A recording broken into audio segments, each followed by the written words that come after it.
जब Kantara film release हुई, पूरे भारत में लोग उसके क्लाइमैक्स को देखकर सन्न रह गए। वह नृत्य, वह आग, वह दिव्यता, कुछ ऐसा था जो सिनेमा नहीं लगा। वह साक्षात देवत्व जैसा अनुभव था। लोग पूछने लगे, ये देव कौन है? पंजुर्ली कौन है? गुलिगा कौन है? आज हम उन्हीं की कथा सुनेंगे। पंजुर्ली देव और गुलिगा देव की, दो ऐसे रक्षक आत्माओं की जो सैकड़ों वर्षों से तुल्लु भूमि की रक्षा कर रही हैं। पंजुर्ली का अर्थ होता है सुअर देवता। कहते हैं बहुत समय पहले माता पार्वती एक दिन वन में चल रही थी। वहां उन्होंने एक छोटा सा सुअर देखा जिसकी मां मर चुकी थी। वह असहाय था, अकेला था। माता पार्वती का हृदय पिघल गया।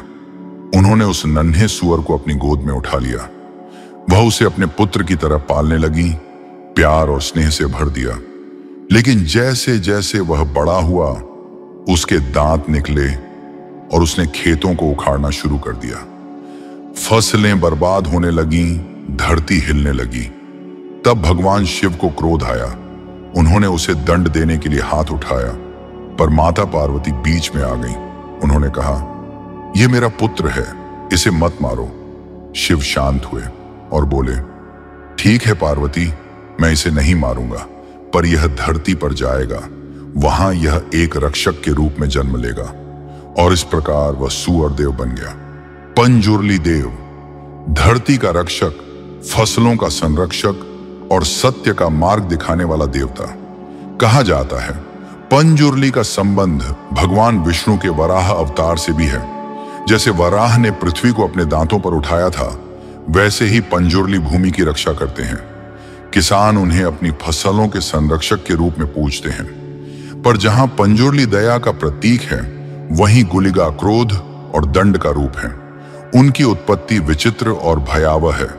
कहते हैं एक बार माता पार्वती भगवान शिव के लिए भस्म लाई थी।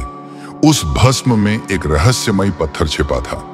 शिव उस पत्थर से क्रोधित हुए और उसे दूर फेंक दिया।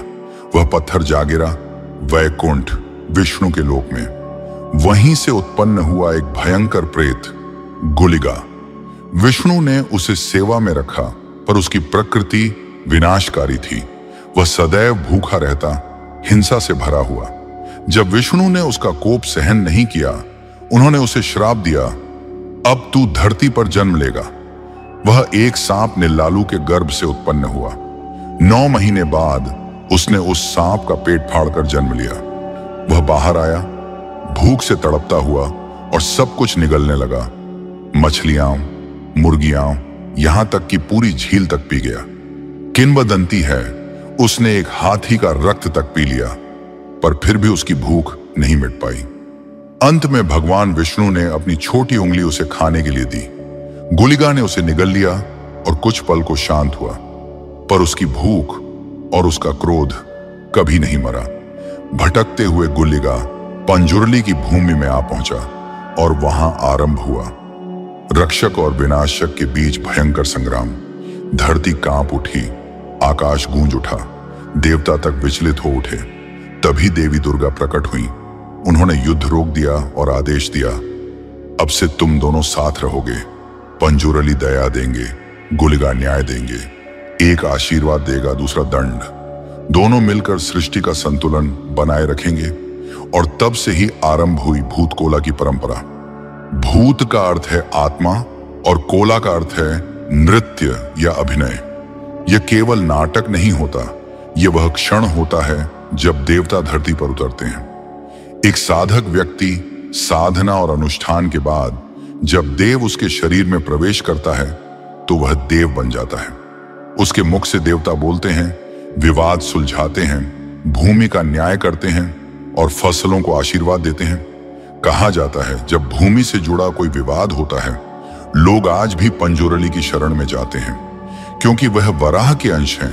वह भूमि से सीधे जुड़े हैं। विद्वानों के अनुसार यह परंपरा कम से कम 1000 वर्ष पुरानी है। कुछ तो इसे 700 ईसा पूर्व तक जोड़ते हैं। इनकी पूजा मंदिरों में नहीं, बल्कि पेड़ों के नीचे, खुले आकाश में, प्रकृति की गोद में होती है। तो कौन है पंजुर्ली और गुलिगा? पंजुर्ली पार्वती की करुणा से जन्मे शिव द्वारा पृथ्वी पर भेजे गए वराह से जुड़े भूमि के रक्षक, दया और क्षमा के देवता, और गुलिगा पत्थर और भस्म से उत्पन्न विष्णु द्वारा श्रापित असीम भूख, विनाश और न्याय के प्रतीक। दोनों मिलकर दर्शाते हैं दया और दंड का शाश्वत संतुलन। यही कारण है कि कांतारा केवल फिल्म नहीं, एक जीवित परंपरा है, एक ऐसी कथा जो हमें याद दिलाती है कि पृथ्वी पवित्र है, न्याय देवत्व से आता है और कोई राजा, कोई शासन देव से ऊपर नहीं।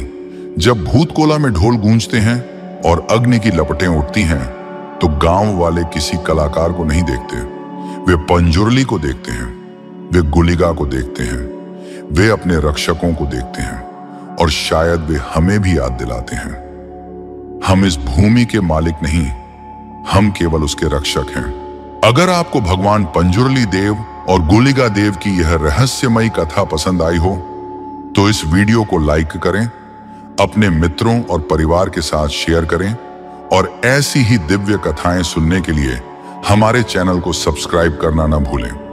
अगली कथा में फिर मिलेंगे, जहां देवत्व, भक्ति और रहस्य की एक नई झलक मिलेगी। तब तक वो अपने भीतर के देवत्व को पहचानिए और याद रखिए, हम धरती के मालिक नहीं, बस उसके रक्षक हैं। ओम नमः शिवाय। जय पंजुरली देव, जय गुलिगा देव।